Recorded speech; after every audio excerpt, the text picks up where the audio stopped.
Aslında vitamin ve mineraller vücudumuz için gerçekten çok önemli maddeler. Bunların vücudumuza bir şekilde alınması gerekiyor.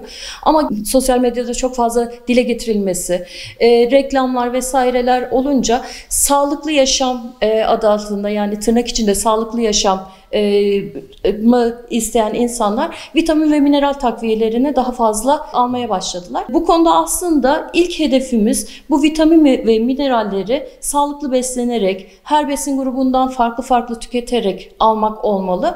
Çünkü bu vitamin ve mineral takviyelerinin de farklı şekillerde alınması, doktor kontrolünde olmadan alınması bir takım sağlık risklerini beraberinde getiriyor. Gördüğüm kadarıyla, makalelerden okuduğum kadarıyla %50 kadar insan vitamin mineral takviyelerini herhangi bir profesyonel tavsiyesi olmadan almakta. Özellikle de ileri yaşlarda, sporcularda, kadınlarda bu oran daha da fazla. Şimdi bu vitamin mineral takviyelerini konuşurken birden fazla konuya bakmak gerekiyor. Birincisi, bu vitamin mineral takviyeleri gıda takviyesi adı altında geçiyor.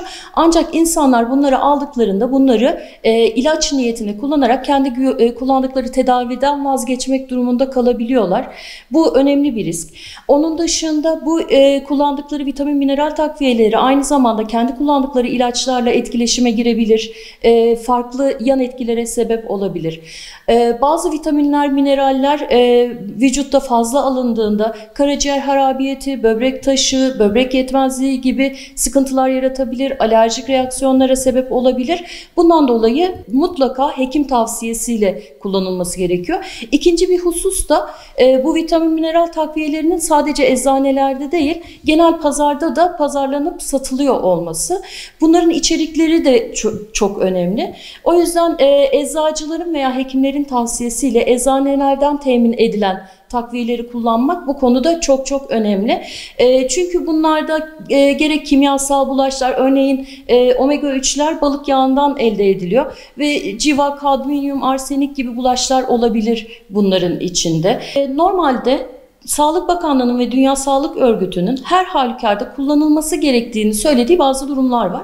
Bunlar özellikle gebelerde ve gebelik başlamadan önce kullanılması gereken folik asit, demir ilacı, D vitamini gibi takviyeler. Bunun yanında büyüme gelişme çağında olan bebeklerde de Sağlık Bakanlığı'nın önerileri var. D vitamini ve demiri zaten rutin olarak veriyoruz. Doğumdan hemen sonra bebeklerimize K vitaminimizi yapıyoruz.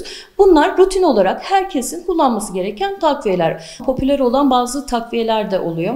İşte sporcuların protein kullanmaları gibi, şu sıralar çok fazla olan D vitamini kullanımı gibi. Ama benim burada dikkat çekmek istediğim bir konu da iyot kullanımı.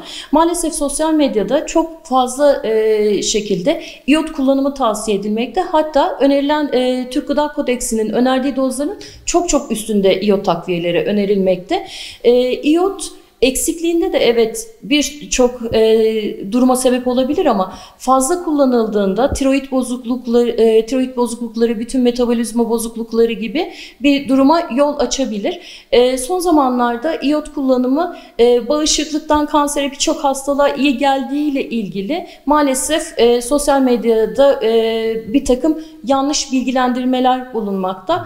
İyot da deniz ürünlerinden, balık gibi ürünlerden ve bunun yanında iyotlu tuz kullanımıyla aslında günlük ihtiyacımız olan iyot miktarını karşılamaktayız. Eğer hekiminiz herhangi bir şekilde ekstra bir iyot takviyesi önermemişse önerilen dozların çok üstünde iyot kullanmak sağlık açısından gerçekten çok zararlı bir durum.